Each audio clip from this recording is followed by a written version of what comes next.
So you want to make sure that you're over at BangTheBook.com, checking out everything that we have to offer. Free picks, previews, analysis articles, power ratings, situational betting articles, totals, plays every day, top trends in the NBA, NHL, and college basketball. There's all sorts of things over there at BangTheBook.com, where we are your one-stop shop for sports betting news and information. Check out the free contests that we have over there as well. You sign up for those, you can win some cash prizes, daily streaker contest, monthly pick of the day, top monthly win percentage, top ROI, top number of units won. Again, you just sign up with an email address. We'll send you a newsletter every day of what's going on over at BangTheBook.com. That's it. We won't do anything else with your email address, and it gives you the chance to sign up for those free contests that we have over there. Check out our sportsbook review section while you're over at BangTheBook.com as well. You know about that BTB25 promo code over at DSI Sportsbook, $25 free bet, 100% deposit match bonus for the sportsbook. Same thing for the live casino. But we also have write-ups about all of the other books that are out there in the industry so you can see which ones work best for you. We've got one guest here on today's show. That is Kyle Hunter from HunterSportsPicks.com. We're going to do our college football first look and also our handicapping the hardwood segment here. Couldn't talk to him on Monday, obviously, with the Christmas holiday. So here he is on today's show, Kyle Hunter from HunterSportsPicks.com. How's it going today, man? Doing real well, man. Real good Christmas day, and now ready to get back into the grind. It is a grind, that's for sure. We got a lot of stuff going on here this week. 3 bowl games Tuesday night as we get right back into things. 4 on Wednesday, 4 on Thursday, 5 on Friday, 4 on Saturday, 5 on Sunday with the college football playoff. We'll hit all these games as we go throughout the week here. We'll run through as many of them as we can with Kyle on today's show. But, Kyle, before we do that, there were a couple of bowl games over the weekend. We had the Hawaii Bowl, of course, on Christmas Eve. Handful of games, or 2 games there on Friday with Ohio and Wyoming victorious in those. When we talked last week, we discussed how coaching had played such a big role over the first round of bowl games. Do you feel like that was the case again last week? Yeah, I think so. I've only had a couple plays here in the last few days. One was the under in the Hawaii Bowl game, and that was a loser. The kick six and pick six did me in that one. I had Appalachian State over Toledo, so an easy winner there. I think Satterfield's probably an underrated coach for Appalachian State. Just a MAC team laying that many points is what I went against there. Obviously, I didn't expect them to win by so much, but I think in general, Louisiana Tech winning, against SMU, that was one that we talked about last week. That was more about SMU just not being ready to play. That was a really odd situation. When you get in that kind of situation, that many unknowns, you hate to back a team. Honestly, the biggest thing I take away from bowl season so far is there's been some really unwatchable games, and I'm hoping there's a lot better games here when you get Tech winning 51-10, Florida Atlantic 50-3. That Temple FIU game was no good. Ohio beating up on UAB. There's just been some really bad games from a fan's standpoint. So here's something I think is really interesting about this next round of bowl games is that the early set of bowl games is typically filled with teams that are in group of 5 conferences that played really, really well throughout the season. They played with some level of consistency. They did what they needed to do in their respective leagues to put up good records. Now with a lot of these bowl games here this week, you've got a lot of Power 5 teams that were very inconsistent. You've got some 6-6, 7-5 type teams out there. To me, I honestly think that this crop of bowl games, even though these are the teams that a lot of people know and have more familiarity with, I think these are more difficult because you have teams that have higher ceilings that haven't been able to reach them this season, whereas you have teams in the early part of the bowl season that really have capped ceilings but were still able to reach them. So I think there's a little bit more variance and a little bit more volatility here with this next upcoming round of bowl games because you have so many inconsistent teams in them. Yeah, I think that's true. And one thing I wanted to say that might help listeners a little bit here is we're kind of looking through some angles here for postseason college football trends. And, one of the best trends we've seen long term is to take a team that's not done very well ATS against a team that's done really well. So just say you take a team that's covered only 35% of their game, back them against a team that's covered 60% of their game. And the thought there being obviously that The team that hasn't covered that high of a percentage of their games, the odds makers will probably be too low on. The public will be too low on. You can get some line value there. I think that's worked really well for the last several years. You could hit 55, 56% just taking a team that's, significantly less ATS than the other team. Now, will that continue to work at that high of a rate? I don't know, but I do think it's a good starting point, and I think that kind of goes to what you just said there, is you get inconsistent teams, both as the favorite and the underdog. So you hate to lay too many points in spots like this because, if you don't know if you can trust the team, you certainly don't want to be laying a touchdown with them. No, definitely not. And I mean, you've got some teams here. You got the Pinstripe Bowl, for example, on Wednesday here. Both Iowa and Boston College 7-5. The Foster Farms Bowl, Arizona and Purdue. Arizona 7-5, and obviously they were a much different team. Khalil Tate became the starting quarterback. Purdue, 6-6. It's not very impressive, and it's the bare minimum to get into a bowl game. But also, this is Purdue, where they're used to being a very, very bad football team. Jeff Brom did a great job with them there to get them to 6-6. 6-6 at Purdue is a lot different than 6-6 at Texas. 7-5 for Missouri. No, it's not what they did under Gary Pinkel, but after what happened last year, pretty good run for them. 6-6 for Navy, not a great record. So, those are the types of things that you want to be looking at here during this bowl season, is that, did a team underperform expectations? Did a team overperform to get to 6-6? Because if they overperformed to get to a bowl game, odds are they're going to be pretty motivated in that bowl game because they've played at an overachieving level throughout the year. So as we kind of go through here and break down some of these games, we'll sort of apply some of those concepts in a little bit more specificity here. But I want to touch on the Cactus Bowl. This is the only Tuesday night game I want to talk about because obviously these games are coming up here very, very soon. I want to make sure our listeners have enough lead time to get our thoughts on most of the games here. Josh Rosen not playing for UCLA, and this isn't really a big surprise. He said the doctors wouldn't clear him. It's probably in his best interest not to play this game anyway, just to make sure that nothing happens to him. But, of course, we see that adjustment. We saw some people speculate on Kansas State, hop out in front of this line move, get 2.5. I know Brad Powers, somebody that got 2.5, and that's something we talked about on last Thursday's show, thinking that this Rosen announcement was coming. Now the number is 6.5. So at this point, Kyle, do you see an edge either way? No, I don't. I think, Brad and others who took the -2.5, that was a good move as far as a line grab for sure, because, there's some real possibility that Rosen was going to play this game. And I will say, in general, I'm not a big fan of these college players who sit out the bowl games. I understand why they do, but I'm not a big fan of it. In this case, if I'm Josh Rosen, I'm not playing in this game. So, whether he was medically cleared or not, I don't think that there was any positive for him playing here. UCLA, a bad offensive line. He would have taken a lot of shots. This is not really the game that UCLA would have wanted to be in either. So, Kansas State, a team that's well coached, but, we've talked about before, Bill Snyder has not been good ATS in bowls. So I think he's been one of the worst.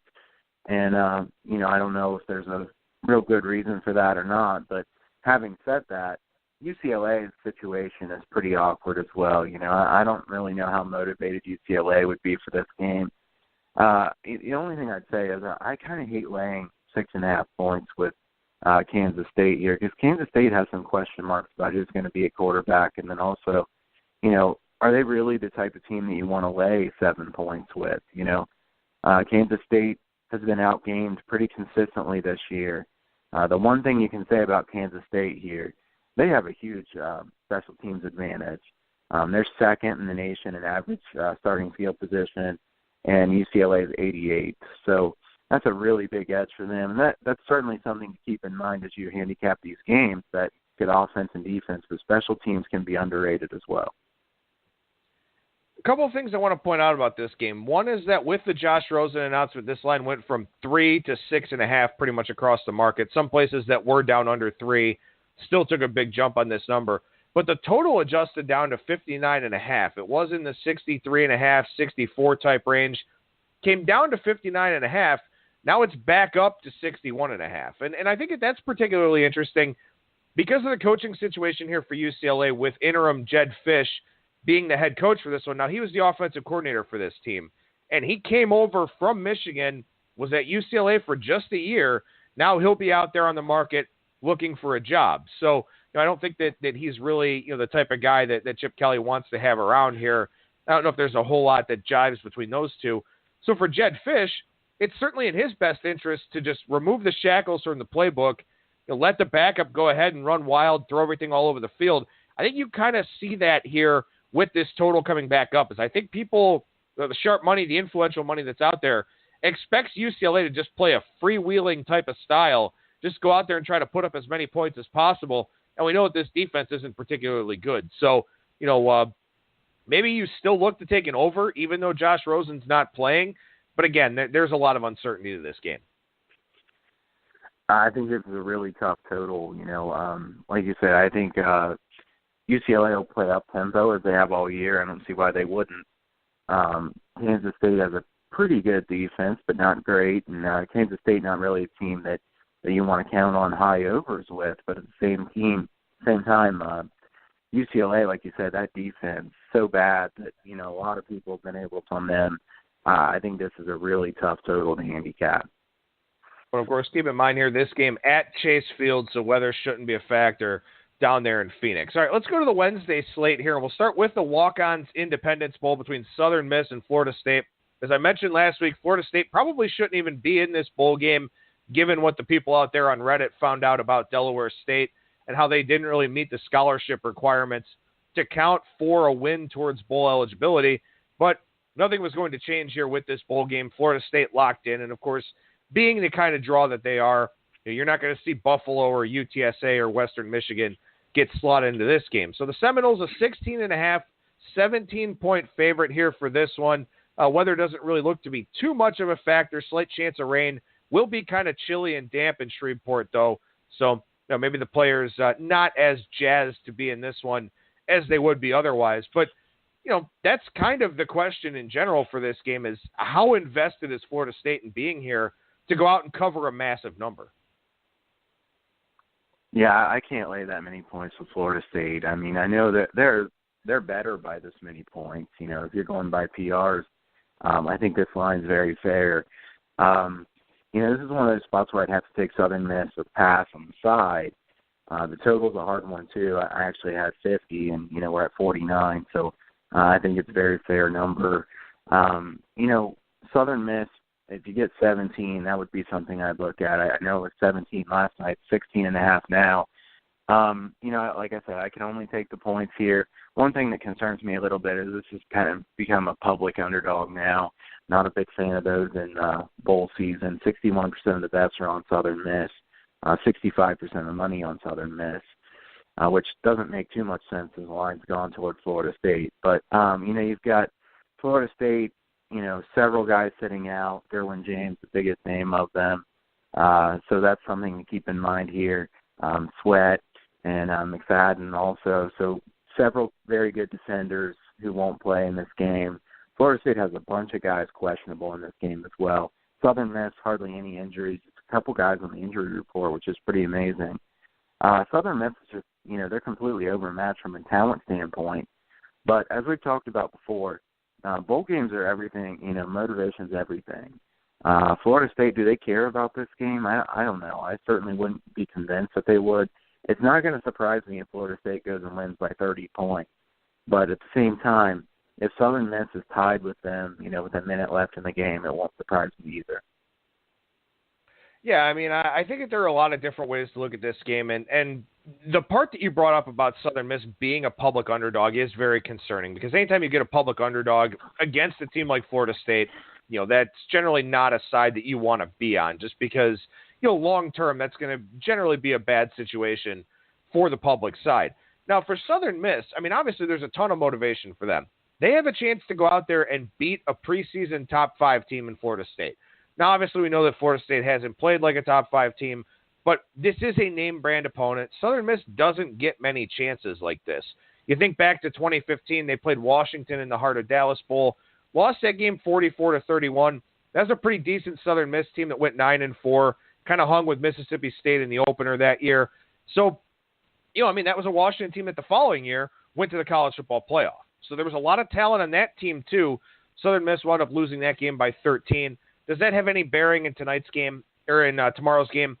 I don't know. I think Florida State wants to play for interim Odell Haggins, but how far can that honestly take a team? Can that really take a team to go out there and blow somebody away like the Seminoles have to do here with Southern Miss?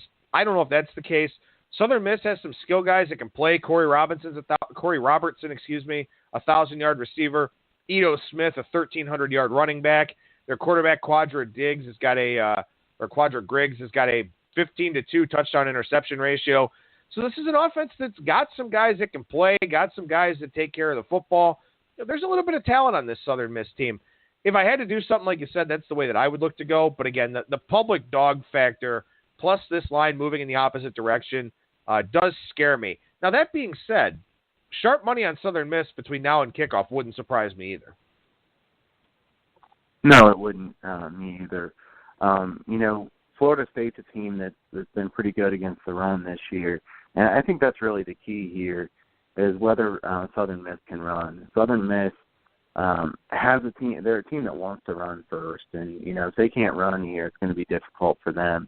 To me, this Southern Miss team is not as talented as that team from a couple years ago that played a tough game against Washington. Now, you could say that Florida State's not as good as Washington was then either, and you'd be right.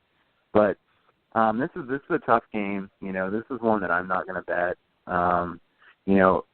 Unless it gets to 17.5 or something like that, maybe I'd take Southern Miss. But I'd be surprised if it does because, like you said, I think some sharp money is going to like Southern Miss here. The public probably going to try to run up Florida State a little bit here at the end. But, the fact that 61% of the bets so far are on Southern Miss makes you wonder maybe the public isn't even interested in Florida State after what they've done so far this year. It's hard to say. Some of those numbers can move quite a bit at the end because obviously the public likes to bet right before the game. All right, let's go to the New Era Pinstripe Bowl here. This one at Yankee Stadium in the Bronx between Boston College and Iowa. Iowa, 2.5-point favorite at most shops, some of them carrying extra juice. There are a couple of stray threes out there. Weather is going to be a factor here in the sense that it's going to be very, very cold. Temperatures around 25 degrees, wind chills around 10 degrees.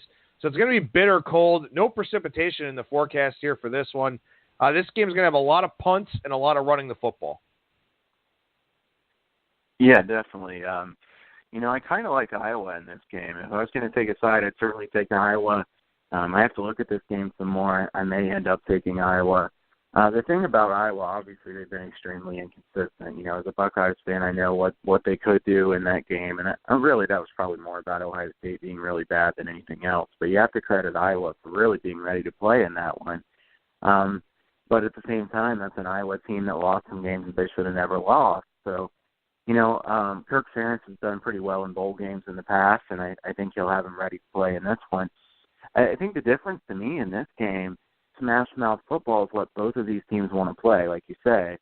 And, Boston College really hasn't been that good running the football this year overall.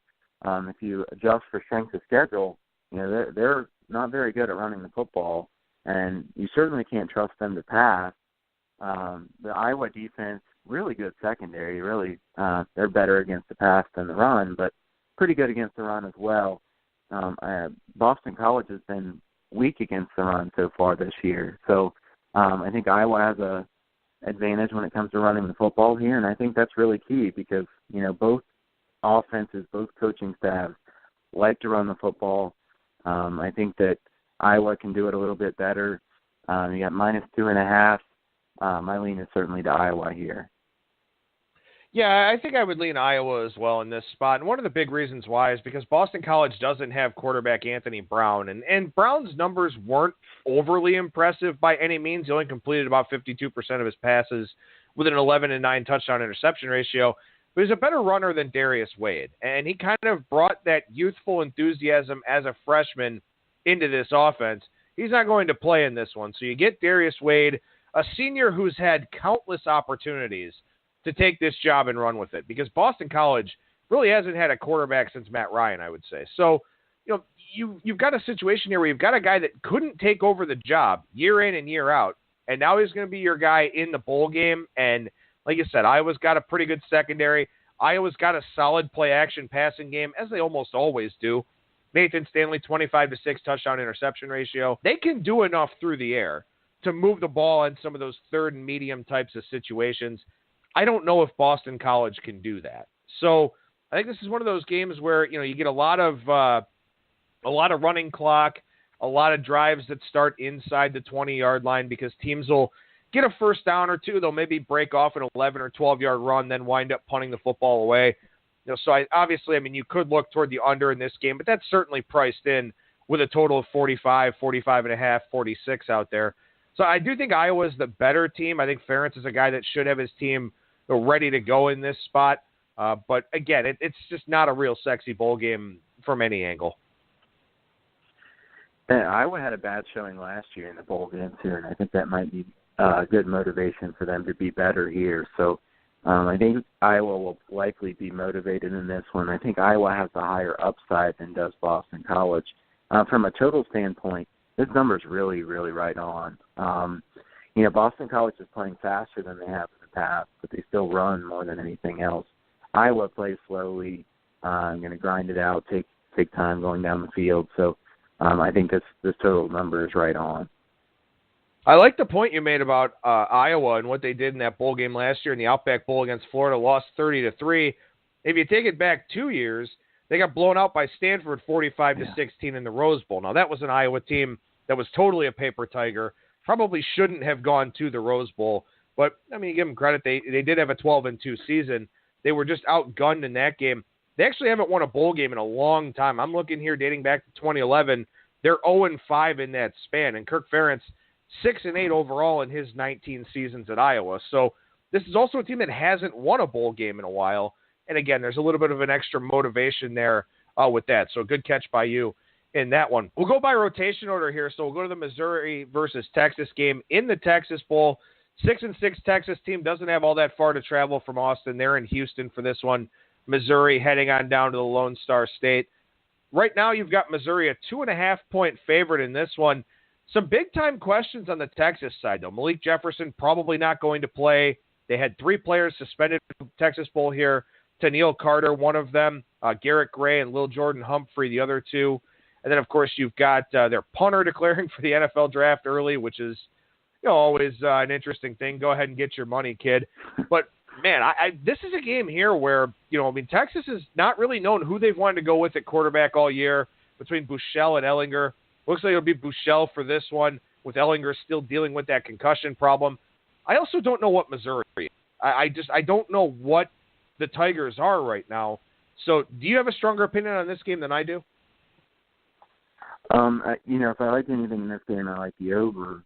Both teams play at a really fast tempo. Actually, Missouri's second in the country in plays per minute. So this is a Missouri team that plays extremely fast.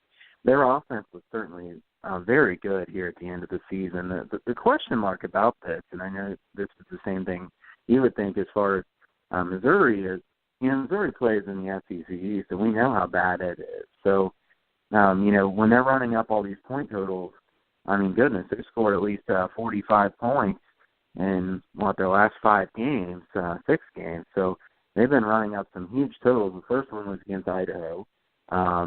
And then you go and they scored 45 points on Florida, 50 on Tennessee, 45 on Vandy, 48 on Arkansas. But really, none of those teams were really that good on defense this year. Texas is certainly better than those teams on defense. Having said that, Texas has some really key guys out on defense in this game. You mentioned the suspensions, and then there are also some guys who aren't going to play who are just going to the draft. Missouri's gotten some sharp money in this one. Makes some sense to me. 51% of bets are on Texas and 71% of the money's on Missouri. To me, though, it's hard to lay points with a Missouri team that has played that weak of a schedule against a Texas team that's really played a good schedule this year. I understand why people would. I think that's a really tough side. I think this total's a little bit too low, given the tempo that both teams play at. I think Texas can probably get theirs against a Missouri defense that's not very good. And if Missouri does anything close to what they have been, then 60.5 is not too high. One of the things I think is really interesting about this game is, we talk about we talk about the head coaches leaving, and the head coaches are such a big deal here, because these teams have to try and adjust on the fly. They've got somebody new coming in. Do the players want to play for that guy who's watching from the press box or watching from the sideline or whatever, or in the case of Sonny Dykes, actually coaching from the sideline, or do they, just sort of look ahead to next season knowing that changes are coming? The head coach obviously makes a big deal. What about the offensive coordinator? Because for Missouri here, with Josh Heupel taking the job at Central Florida, what does that mean for this offense? Because that's ultimately the reason why Missouri is here, because of their offense. I mean, they scored a ton of points down the stretch. They scored at least 45 points in each of their last 6 games, all of them victories. Now, yeah, they played teams like Idaho and UConn and the sinking ship that was the Florida Gators. Same thing with Tennessee. Vanderbilt, their defense got progressively worse throughout the year, and they beat Arkansas at the end. So what happens to Missouri without Josh Heupel? What happens to this team, this offense? Because this defense isn't great. I mean, this defense did well against offenses that weren't all that engaged in the game during the stretch run. And Barry Odom is a guy with a defensive background, so kudos to him for getting something out of a team that gave up 43 points to Missouri State in the season opener. But still, that's the worry that I have for Missouri is, do they have timing issues? Are they still able to run at that tempo? Will they have communication issues? That's what I don't know about this game and why I really don't have a stronger opinion on it. No, I think that's a very fair point. Is Missouri's offense still going to be as efficient as good? Obviously, they're playing against a better defense, so that's a big hurdle to start with. But, Heupel leaving doesn't help, that's for sure. And when you look at field position, I will say Texas 16th in the country in average starting field position, and Missouri 101st. So Texas definitely with a significant special teams advantage. I think this is a tough one from a side standpoint. Like I said, I do like the over some, although, like you said, Heupel leaving doesn't help. One of the things that is interesting here to cycle back to that UCLA game tonight is that Jed Fish was watching some of Missouri's bowl practices, thinking that he may have a shot at that job now that Heupel's gone. So, obviously that situation for UCLA, knowing that Fish isn't going to be there and that he's been out looking at other jobs when he's supposed to be getting his team ready, well, you can take that and do what you will with it. Now let's go to the Foster Farms Bowl here. Arizona takes on Purdue. As I mentioned, Arizona, just a much different team with Khalil Tate at quarterback. Purdue, everybody looked at David Blau as being the guy there for Jeff Brom. Winds up being Elijah Sindelar, who actually wound up having the better season for Purdue. So what do you think about this one, Kyle? You got a strong opinion on this game with Arizona a 3.5 point favorite? I like this game. I think this is a good game to watch, certainly. It's a pretty good matchup here. You look at Purdue, this is a team that plays in the weaker side of the Big Ten. Their defense has looked pretty good, but I think if you look at who they've played against, they really haven't played many good offenses this year. I mean, obviously Louisville in the first game, they gave up 35 points in a close one. Missouri was struggling with their offense when they played them in Game 3. You get later in the season, though, they haven't really played many good offenses. So certainly Arizona is a big step up from, taking on Nebraska and Rutgers and Illinois and teams like that. So Purdue's defense, that looks pretty good by the numbers. I'm not sure they're really as good as they look. Their offense, they're not really that good either. But, the thing to me in this game, Purdue certainly has a better coach, and I would give the coaching edge to Purdue for sure. Brom has done a really good job with this team, and I'm not necessarily saying I hate Rich Rodriguez or anything. It's more of a pro Brom position. This is a Purdue team that has been extremely well coached to get to this point. Can they stop the run? That's the huge key here, $1 million question.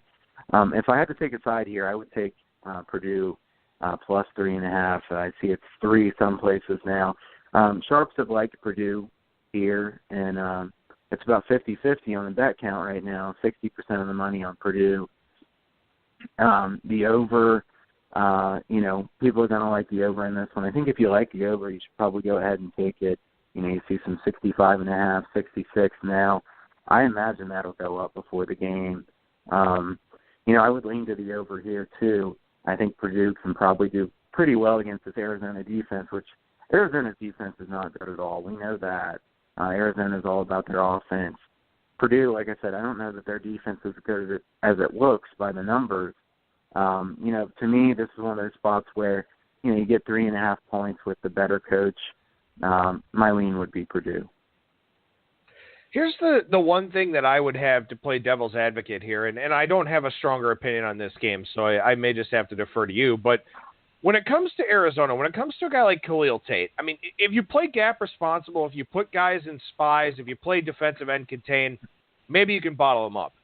But it is very, very hard to game plan for an offense like Arizona's where it's almost predicated on what Khalil Tate can do in terms of ad-libbing. And it's hard to game plan for them. I mean, this is a guy that had 10.2 yards per carry, a long of 82, 12 rushing touchdowns. He's just a game breaker. He can just make really big plays. He can make something out of nothing. How do you game plan for that? What do you do? I mean, do you sacrifice, a little bit of pass coverage? Because Khalil Tate, only completed 61% of his passes, 9-8 touchdown interception ratio. Do you sacrifice a little bit in pass coverage to keep that linebacker in a spy? Do you sacrifice the pass rush so the defensive ends can play contain? I think that's kind of an interesting cat and mouse game here where it may level the playing field a little bit in terms of the coaching advantage because, Rich Rod's not as good as Jeff Brom, and I don't think too many people would dispute that point. But what Khalil Tate does in terms of creating something out of nothing, how do you plan for that? Is there a way to plan for that? And if the answer is no, then that kind of creates a little bit of a high variance, very volatile environment here for this game. So I think you're on the right track with a lot of things that you said about Purdue. I think you're on the right track with a lot of things that you said about Arizona. The problem that I have is I just don't know what Khalil Tate does. I don't know if you can hold him down. I don't know if, there's something added to the playbook, some more designed runs, things of that sort. Because keep in mind here, Khalil Tate, a guy that didn't have a whole lot of college football experience when he took over in that Colorado game, and now you had 15 extra bowl practices with him to work some more things into the playbook, to turn him into a better passer, turn him into a quarterback that makes better reads. That stuff helps. And I don't know, how you account for that in terms of this line, but I do know that in some ways it makes Arizona more attractive for me. Yeah, I mean, I wouldn't say I have a strong position on this game either.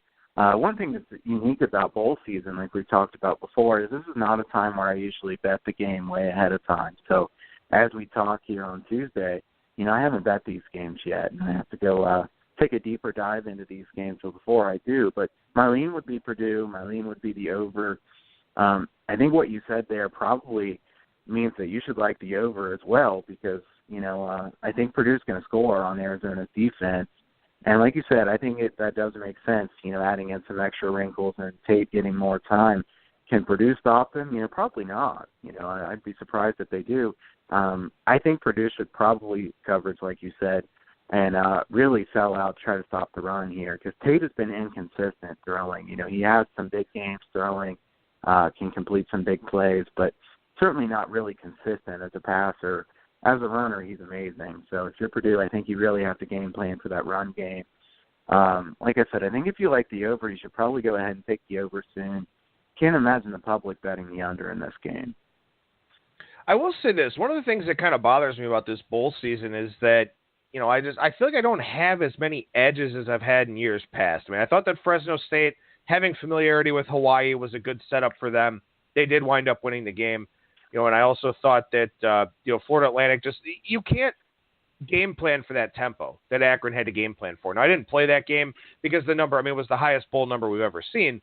But, that was another one of those situations like the Tulsa versus Central Michigan game last year in the Bahamas Bowl, I think it was, or the Miami Beach Bowl, whichever one. You can't really game plan for that tempo unless you've seen it. And that's why you've got a Missouri versus Texas game. If Texas was playing, slow, plodding, boring offenses, Missouri would have an edge because it's hard to game plan for that tempo if you can't do it. Texas can. So that's kind of the problem that I'm having here this bowl season is that you've got these inconsistent teams, but you also have a lot of these teams that have faced, similar schemes or play them themselves.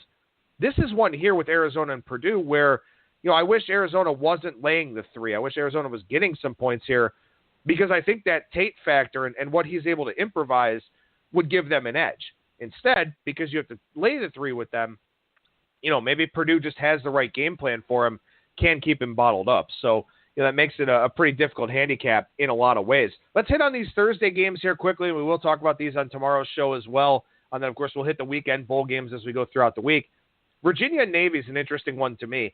I went out there and grabbed Virginia in the opening line that BetOnline had. I think it was Virginia -1, figuring that line would only go up. Well, now it's Navy -2, Navy -1.5 out there. So not that I'm sitting on a bad number per se, but I certainly read the market wrong in this one.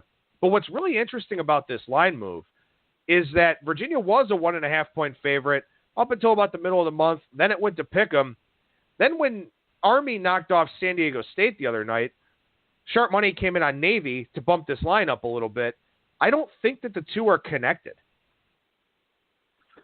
I think we'll have a little bit of a disagreement here. I like Navy some in this one. Like I said, I have to look more at this game. I haven't played it, but I like Navy here because I think Navy is a team that has been more consistent. Virginia has been pretty good in certain spots. I remember them going to Boise and winning that game, which was certainly a big surprise at the time. Now, Boise wasn't a really good team, but still showed what Virginia could do. Now, Virginia, their offense has not been good at all in some spots here. They couldn't score a point against Virginia Tech.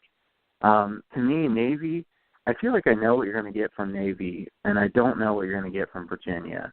I wouldn't necessarily say there's a coaching edge because I think both of these coaches are good. But Navy is one of those teams that's been really good ATS in bowl games. All the military schools have done well ATS in bowl games. They're always going to be motivated. I think Virginia is motivated here too. I just think that, Navy has been more consistent. You know what you're going to get. To me, Virginia, I don't know. I'm not sure. Do I want to lay points with Navy? Not really. I think this is an interesting game, but I would lean with Navy here. I do like Virginia in this spot, and I think Bronco Mendenhall is a guy that has a good amount of experience against the option, having been out there at BYU and having faced some of those teams before. And that 3-3-5, at least in theory, should be really good against the triple option because you can afford to keep guys at home. You've got 8 guys in the back, so you can eliminate some of those really big plays. Plus, Virginia has 2 absolute tackling monsters in Blanding and Kaiser, guys that are going to play at the next level. Those are the 2 guys that you're going to rely very heavily on in this game. And like I said, I think Mendenhall's familiarity with the option, playing that 3-3-5, that's something that should work out in his favor. Now, of course, we all said the same thing about Rocky Long and San Diego State. And Army racked up 42 points on them and ran, 82 times or something like that. So San Diego State, their defense just couldn't get off the field. They were giving up way too many big plays. So maybe this game plays out in the same manner. I don't know. It's certainly a possibility. But this Navy team, I know the AAC is good. I know they played a very difficult back end of the schedule. They're not playing well coming into this bowl game. And I know that those are teams that you like to back sometimes. They are a service academy. They will get this thing figured out. They'll be disciplined. And also, it doesn't ease the pain of losing to Army, but it certainly helps to go into the offseason not having, your last signature moment being a loss to Army. They are at home for this game. Weather probably won't be too much of a factor. It's going to be cold, but that's perfectly fine. Now, that could be a problem for Virginia with their pass-heavy offense, but I don't know. I just feel like, to me, with Mendenhall having so much time to prepare for the option, having those 2 key defensive players in arguably the most important spots, for this defense, and also Mendenhall, a guy that's very good at coaching up the defensive line, his ends should know what their responsibilities are here in terms of defending the option. I think they're in good shape here, but, again, the sharp money's against me in this spot, taking Navy, and no outcome would surprise me in this game. Yeah, Navy, the question is their pass defense. They don't play very many good passing teams. Now, Virginia is not necessarily a good passing team, but they're a volume passing team. Can Navy defend that pass? Well, we'll see. Navy's 8-3 ATS in their last 11 bowl games. They've covered their last 4. I think Navy's going to be ready to play here. Like you said, they didn't finish the season very well. I do think that they'll really want to try to win this one. But like you said, Mendenhall's a good coach. He has faced the option a lot. I wouldn't necessarily say I love Navy in this one, but I do like Navy. I think the under could have some value too, and I wouldn't be surprised if this number drops a little bit. I think it's looking like some sharp money on the under here right now. I think that makes some sense too. Navy, a team that goes extremely slowly in the bottom 5 in tempo. Virginia, a team that's been really inconsistent on offense this year as well. All right, well, let's look at the Camping World Bowl here. This is we finally run into some bowl games with some really good teams, as all 6 teams in the late games on Thursday in the top 25. And, of course, we know that the top 25 rankings aren't everything, but these are some really good football teams here. Virginia Tech has taken on money, and we finally reached a stopping point with Oklahoma State -4 for this game down in Orlando. Are you surprised that Virginia Tech was the early move in this game, or do you think that that's the right way to go? I don't know. I don't know what to make of this game. Virginia Tech, to me, is a team that hasn't really played very well in these big games. I think that, as a numbers grab, it made some sense to me. But if you look at the matchup, I think I kind of like Oklahoma State in this game. Do I really want to lay too many points? No, not really. But I think these coaching staffs are pretty even. I like both coaching staffs. Virginia Tech really hasn't played that well in their big games this year. Oklahoma State, a team that, has played some really big games this year and been able to come out on top in some of them. And I think Gundy's a good coach with extra time to prep. I think Oklahoma State has more talent, too. Maybe this is one of those spots where talent's just too much. We've had some of those in several of the other games so far this year. Virginia Tech doesn't play offenses that are as good as Oklahoma State very often. I know Virginia Tech has the better defense here, certainly. Just on the surface, my lean here is Oklahoma State. I haven't really dove into this game very much yet, but, I obviously would rather lay 4 than I would 6.5. I understand taking 6.5 when that was the opening number, but I'll be interested to see where this line goes from here, because I don't think it could. Yeah, I don't really know what to make of this game. I mean, I get the line move to an extent because you've got a defensive coordinator in Bud Foster, who's one of the best in the country. Virginia Tech has basically been defensive back university over the last several years. They churn out defensive backs that go to the NFL, and you don't have a ton of guys that have really thrived. We have a lot of guys that are solid NFL players. So with that, with Foster and a talented secondary, going up against an Oklahoma State team that virtually faces no good defenses in the Big 12. You've got TCU, who's a pretty good defense, Texas, who's a decent defense, and then Iowa State wound up having a fairly decent defense here this year. Well, Oklahoma State lost to TCU, played a 13-10 game against Texas, and then needed some interesting outcomes in that Iowa State game to hold off the Cyclones. So I don't know what you can necessarily gather from that. It's certainly in Mason Rudolph and James Washington's best interest to go out here and have big games against an ACC Bud Foster defense. The thing that I'm worried about here is I don't know how much Virginia Tech can hold Oklahoma State down. What I do know is that Virginia Tech may struggle to score here in this game. Cam Phillips, their top wide receiver, he's out with a sports hernia. And I really don't think that Josh Jackson has been everything that people expected. I mean, he's got solid numbers, 60% completion rate, 19-8 touchdown interception ratio, but he hasn't really been that dual threat type of guy that people were hoping for. The next highest receiver after Phillips was Sean Savoy, who had 39 catches for only 454 yards. So that's my concern. I don't know if Virginia Tech can move the football. They can't run the football, 3.8 yards per carry this year. So that's why I'd be worried about Virginia Tech. I think defensively they can have some success, but if they have to get into the 30s or something like that to keep this game competitive, or in the high 20s, even against Oklahoma State, I don't know if they can do it. I think that's a really good point you made there about being shorthanded in the passing game, because Virginia Tech certainly can't run the ball. I mean, they haven't been able to run the ball against hardly anybody this year. Like I said, 3.8 yards per carry, adjusted for strength of schedule. This is a really, really weak rushing offense, bottom 15 in the country. And, Oklahoma State's defense was pretty good against the run this year. Actually, Oklahoma State's defense was quite a bit better than I thought they were going to be in general this year.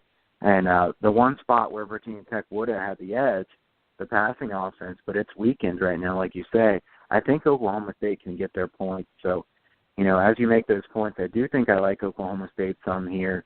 The total, I think, is right on. So I don't have any lean on the total at all, but Oklahoma State -4 is certainly my lean.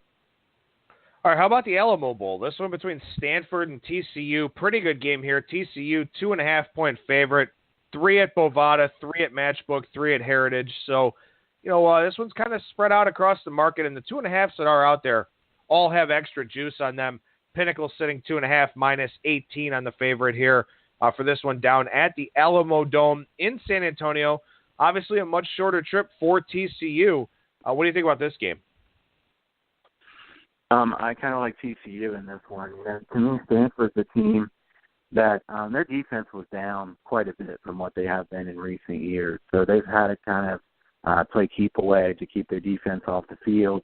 I think their defense has gotten better throughout the course of the season compared to what they were at the beginning. But still, this is a Stanford defense that isn't really that good. TCU's defense is certainly good. As you said, they were the defense in the Big 12 that was able to slow down some of those teams that a lot of other teams weren't able to slow down. So, to me, TCU has a big edge defensively. Obviously, Stanford with a really good running game. The one thing I'll say is that, quarterback play at TCU, I don't know how much I trust their passing game. I would hope that they could run the ball here because I don't really want to trust Hill. And, TCU is a team that offensively they're not as good as they've been in recent seasons. Defensively, they're very good. Both coaches are good. Shaw's done a really good job in his time at Stanford. ATS, he's been one of the best coaches there is. I don't know how he's done in bowl games, ATS. I know that Patterson's a really good coach. If I had to give a coaching edge here, I'd probably give it to TCU. And like you said, the location here helps TCU. So my lean in this game is TCU. When you look at the numbers right now, 54% of the bets are on Stanford and 52% of the money on TCU. So we got a really good even matchup here. And also with the total, you got 56% of the bets on the under and 55% of the money on the under. So it seems like everybody seems to think that this is a very fair line. I like TCU a lot in this spot. This is a game to me where one of the things I think helps Stanford is that playing out there in the Pac-12, you can catch some teams in some bad spots, whether they've played in altitude or they've gone up and played in Washington or some kind of thing like that. You can catch some teams in some really bad spots where they're not only physically fatigued but mentally fatigued. And what Stanford does differently than everybody else in that conference, obviously, is that they play that power running football style where you can take advantage of teams that are a little bit tired. TCU has had plenty of time to prepare for this game. Any bumps and bruises that are out there are mostly gone. Should have a full complement of guys. You've got a defensive-minded genius in Gary Patterson who gets to dissect, the blocking schemes that Stanford has, what they do to get Bryce Love free in the open field. If Stanford was more dangerous throwing the football, and maybe they will be here with KJ Costello and with offensive coordinator Mike Bloomgren taking the head coaching job at Rice, maybe they pass a little bit more in this spot. I don't know. I'm going to assume that they probably don't. So because TCU doesn't have that fatigue factor, that thing that Stanford does to wear teams down, I think TCU is in much better shape here than a team would be in the regular season. If this was a regular season game, I'd feel a little bit differently about this line. But because it's the bowl season, because TCU has so much athleticism at the skill positions, because they've got Gary Patterson, this is one of the plays I like a little bit more here this week is to take TCU. This is one where if I take a side, it will certainly be TCU. TCU's defense, yards per play has been really good this year. When you get this kind of defensive edge in bowl games and you're only laying 2.5 points, that's pretty rare. And it's also a spot where you've covered at a good rate. To me, this is one of the spots where Stanford, I think their defense could be exposed some, especially against the run here. TCU's defense, a lot better than Stanford's been used to playing against in general. I think 2.5 will probably be gone here later this week. So I think if you like TCU, probably go ahead and take its in. One more game to look at here, and then we'll transition over to the college basketball side for a few minutes. The San Diego County Credit Union Holiday Bowl. Obviously, this one's in San Diego, California. Tricky little matchup here between Washington State and Michigan State. And my thoughts on this game have kind of changed a little bit in light of some recent news, which we'll talk about here during the breakdown. But Washington State was a 3-point favorite at open, kind of sat there for a while. Then a couple of days ago, we saw some pretty big Michigan State investment come in. We had seen little waves of Michigan State money throughout. But now a lot of shops are dealing Michigan State as the favorite. Bookmaker with Sparty -1.5. What do you think about this line move, Kyle? Well, I mean, certainly the report that Alex Grinch would go to Ohio State's an interesting one. He's done a tremendous job with this defense. To me, this is difficult because everybody's betting on Michigan State here. I thought I liked Michigan State some at the opening number. I didn't expect that there'd be a big line move like this. 81% of the bets on Michigan State, 86% of the money. So it looks to me like we've got, public and sharp involvement on Michigan State. Certainly this has been a line move that would have been hard to expect that significant of a move. To me, I would have leaned Michigan State, like I say. I don't know that Washington State's really been proven that much here late in the season. Now we say, this is one of those spots where they have extra time to get ready. But, to me, D'Antonio, I don't know who has a coaching edge in this one. I like Mike Leach. I like D'Antonio. But Michigan State's defense is solid.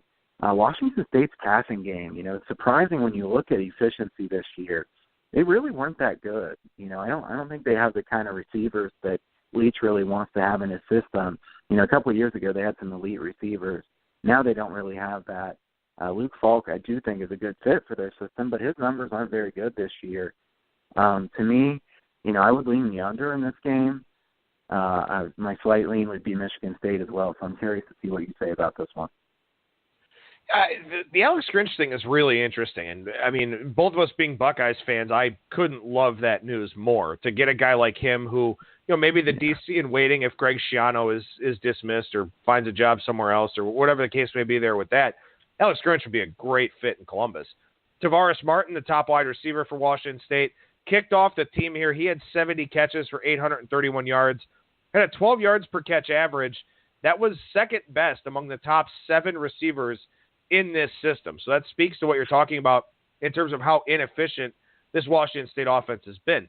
Now, initially, my lean was going to be to Washington State. When I wrote up my preview for this bowl game way back when, that's almost 3-4 weeks ago now, I liked Washington State in this spot. And the reason why is because for Michigan State, if you want to practice against the air raid, it's really hard to do. I mean, a lot of the route concepts are very simple, but you need a quarterback that can sling it in there. And I don't think Michigan State really has that guy on their roster. I don't know who they use to run the scout team and try to simulate this air raid offense. But what I do know is that it's hard to simulate what Luke Falk does. And then as I started looking at this game some more, I thought to myself, well, Michigan State's almost always a good defensive team.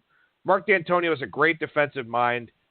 With extra time to prepare for this air raid system, he's probably going to have some zone coverage schemes, some things like that to disguise coverage for Luke Falk that, he's got a lot of time to figure this thing out. So I really don't know at this point. I mean, I understand the line move. I understand why this is both a public and a sharp side. I just don't know if I can take a Sparty team that, as you said, hasn't been very impressive, hasn't shown up well in the big games that it has played this year, and I don't know how good their offense actually is.